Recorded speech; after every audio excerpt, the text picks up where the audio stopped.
When the iPads were first introduced in 2010, people didn't think much of them. Now, 3 years later, iPads are everywhere and are even being used in schools all over the world. Some of these schools include Essa Academy in the UK and Roslyn High School in Long Island. Both have said that allowing the kids to use iPads have helped them greatly and will be mentioned further on. One school in Marietta, Georgia, known as the Walker School, hosted an iPad pilot class for 27th graders during the 2012-2013 year. These students took part in a literature class and were tested throughout the year with something called the metrics tests to see if using the iPad helped them progress in school. The metrics tests consisted of 7 different tests that were taken once a month. They also took the Woodcock-Johnson composite at the end of their 6th grade year so that any improvements could be recorded. Melissa Tulloch, a current 7th and 8th grade English seminar teacher, taught the iPad pilot group and collected the information. In a conclusion to her experiences, she states that this was an amazing opportunity and I significantly enjoyed working with these devices and seeing the enrichment they brought to the classroom. My experience with using a device per student was very successful. The highest values I observed in monitoring the students was their increase in organization and in efficiency. When the world of information, the internet, can be accessed in seconds, class discussions, deeper analyzing, and multi-layered probing can take place on an immediate basis.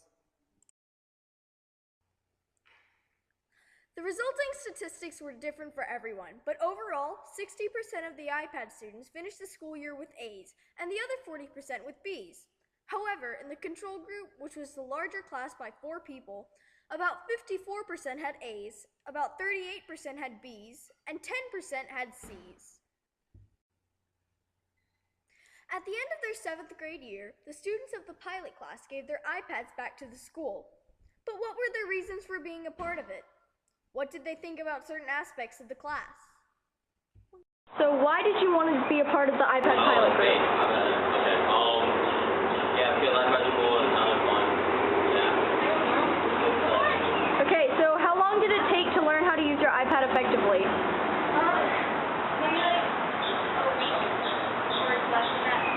Tell me your thoughts on the metrics test.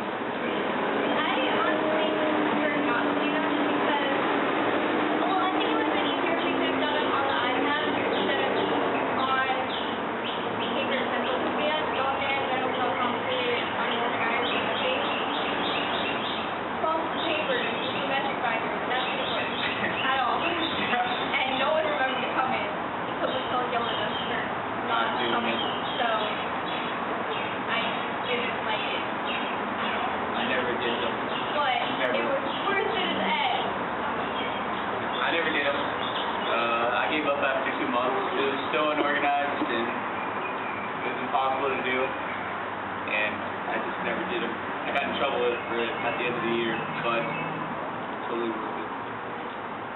Yeah, same. I did them, forgot a bunch, because I didn't like it that much, because our pointer's so horrible. Were there any problems with you and your iPad? I didn't have any problems with my iPad. I didn't break anything, which was good, because that would have been bad. One time, I lost the cover thing and I freaked out because I thought I was going to kill it. But I didn't, so it's all good. It's all good. I forgot to charge it, chipped the case, another thing from Rich me, lost the cover, about everything that could happen happened. It was pretty awful. You didn't break any glass. I almost did. Yeah, I'm the Yeah, but it responsible was one. hard. Yeah, I'm the responsible one. I only chipped the case on it. It didn't really break that much. Like Sam breaks everything. Walker isn't the only school that used iPads. As stated before, there are many other schools that also use the devices. For example, at Essa Academy in the UK, before they used iPads, they were a struggling school using outdated technology. As a result, they had the idea to give every student an iPod Touch, just to see if getting iPads would truly help the school. Straight away, Essa's teachers noticed an entirely new attitude in the students about academics. Because of the iPod Touch's success, it was also decided to give iPads to each of the students as well. Another school that was positively affected by the iPads is Roslyn High School in Long Island. Like Walker, they first conducted an iPad pilot program and gave 47 students iPads to use for the course of 1 year. They used online textbooks and could digitally turn in homework assignments as well. The school hopes to be able to provide all of its students with iPads. Looking into the future, iPads may soon become more popular with schools, especially with the success and progress that's being made when they're used. This advancement is what schools need, as not only does it save paper and improve organization, but it also inspires a stronger attitude for learning.